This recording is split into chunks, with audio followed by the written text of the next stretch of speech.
Welcome back to Que-pasa-Nashville. My name is Cristina Allen, your host, and I am speaking to the YMCA Latino Achievers Program. We have Catherine Hernandez and Jackie Gomez. Again, mucho gusto. Thank you for being here. We're talking about the Latino Achievers Program, which is part of the YMCA, a program for Latino youth in high schools to not only stay in school, but see the vision of what they can become with academic and college and so forth. Do you have a lot of students that participate? You said you had 100% graduation high school rate. Do you have a large percentage that go to college? We do. In fact, we have about an 83% rate of students that apply to college, and over 60% of students actually enrolled in college. That's huge. Because if we look at the overall graduation rate of metro schools or Middle Tennessee, as well as those that go to college and finish college, that's pretty high. That's very high. So you believe that these programs help demystify that college process, that, hey, I can do it, it's going to be hard, but I can do it? Is that one of the biggest assets, you think? And I think we bring in the family, and that's a key part in any college conversation. When our parents aren't involved, it's a lot more difficult to see the end line and the goal and to see the degree. And so we help bring in our parents into the conversation, and it's about us, but it's about our siblings, it's about our friends. And well, let's talk about that.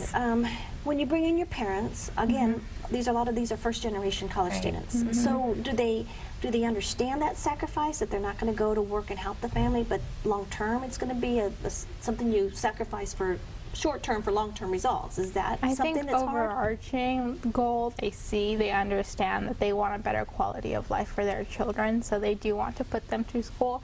And it's just in those small details, like, why are you staying so late at the library? Come home, or please watch over your sister. Like those type of cultural difficulties are something that come up, but overarching that, overall they do definitely want to see their students go as well as giving them independence to do it. That's the hard part. That's the part where we leave that in the home. Because we know in Latino families, it's like, wait a minute, what do you mean you're going to go do this? You know. So. And you know, when I was applying, my parents didn't think that I was going to go to college until I came home senior year and said, I've applied to 3 universities. I've started looking at scholarships. We need to talk about what this looks like. And what was the response? My parents have always been very supportive, and I'm very thankful for that. And they've instilled in me a desire to be independent and to pursue my dreams for myself and for my community and for my family. So I was very fortunate to have that in my home.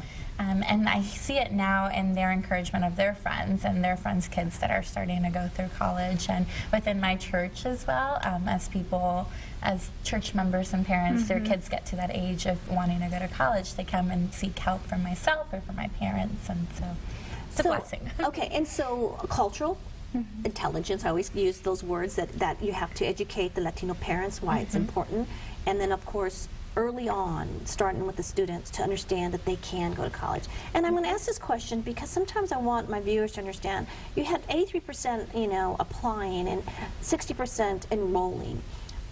A lot of these that are undocumented do not get the Tennessee Promise. They do not get that's the lottery, right? Okay, so they have to pay this on their own, or a lot of private colleges like Lipscomb, Trevecca, some other ones are really coming in and saying, hey, we don't care your status, we can give you this amount because we need you as an education. Let's talk a little bit about, of the 60% that are enrolled, how many of those are undocumented? And it does make a difference because they don't get the Tennessee Promise and some of the scholarships available. You know, we don't have that number exactly.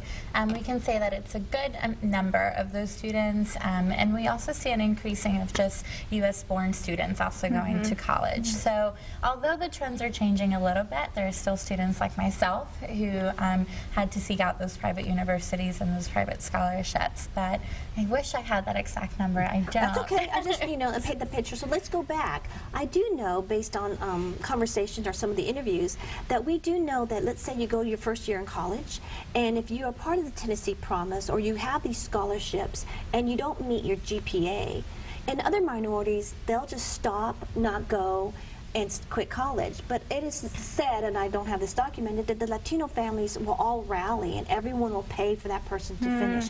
Do you see that in your families? Definitely.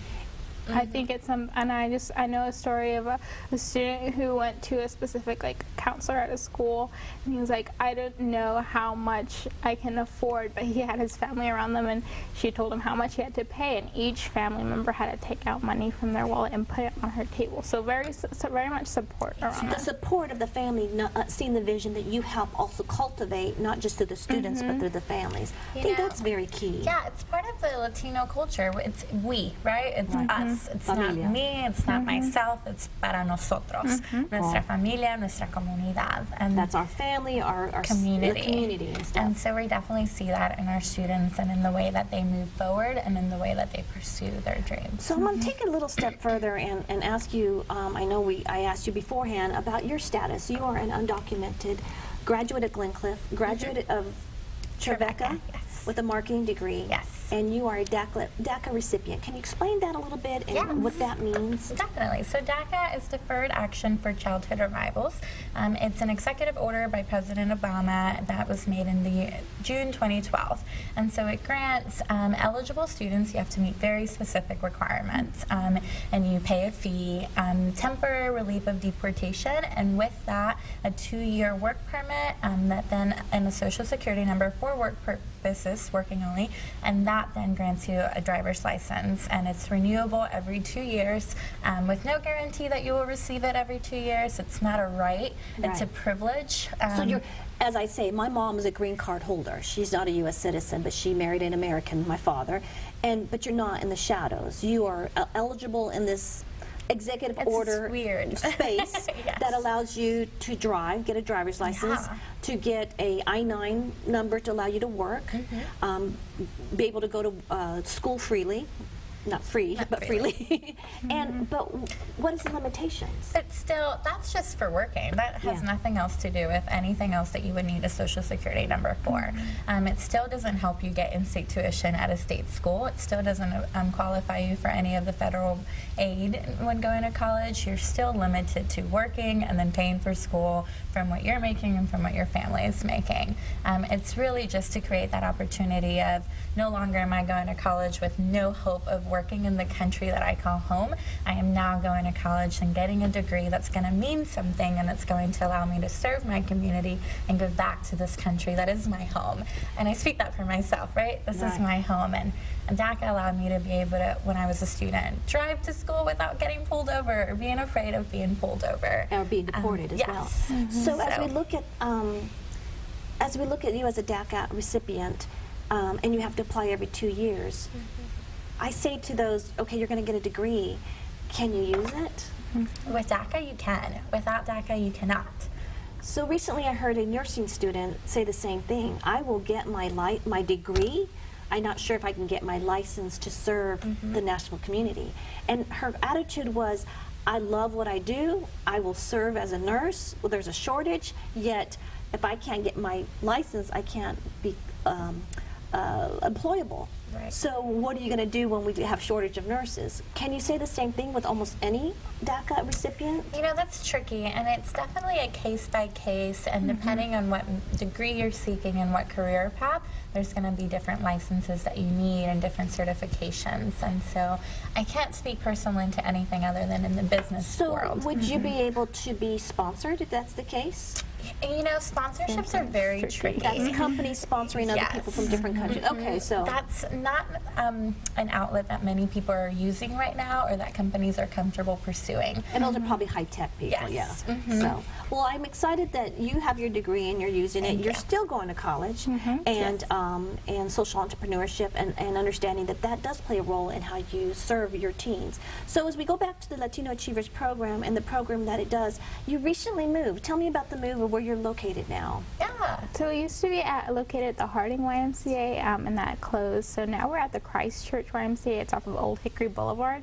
And so it was a quick transition over the summer, but we are so excited to be there receiving students. And most students will go there for when we have our ACT prep, when we go on college tours, we meet there, and then from there we go on buses and move out there. So it's been a great transition overall. And we're definitely thankful to the YMCA of Middle Tennessee for their Having the support. vision, yes. Yeah, and for for saying, although the Carding Y is closing, we are still supporting Latino achievers, and we are committed to you. Now, I do have to disclose, I was a founding member, I think it was, when it first opened. I remember chairing the dinner and trying to raise funds, and that goes me back to the scholarships. Do you have to raise funds to get the scholarship, and how do you do it, and how are you supported by companies to do so? Oh my goodness, yeah. Fundraising for operations and for scholarship, it's the big question. We're very fortunate to have a very supporting advisory board who heads most of the fundraising efforts, with Kathleen Fuchs, our senior program director. And with support of the Y, through corporate sponsorships, through grants. Through your program individually, or is the Y as a whole? Through our program. So YMCA Latino Achievers does its own fundraising separate from the Y of the whole. And so we do that through corporate sponsorships, through grants, through individual gifts, through student alumni who want to give to the scholarship fund. That are out there working. It's been 10 years. So. Yes, so we do, that's how we find our money. Yeah. Well, this is very exciting. So the Latino Achievers program are currently in 7 metro schools, looking at hopefully one day expanding into all Middle Tennessee schools that have a good cluster of Latino. The dream. The dream and stuff. And you mentioned something earlier on the break about a friend of yours that said something very... So I was speaking with Clarissa about being on the show with you, Christina. Thank you again for having us. And I asked her if you wanted... And she works with the... She's a recipient? Yes, or she's a scholarship recipient, and she came back and volunteers her time and spends many hours in our office. I asked her, what do you want the world to know about Latino Achievers? And she said that it is a supportive community where I know that I can dream, and I know that I have the support that I need and the people to back me up through every step of the way.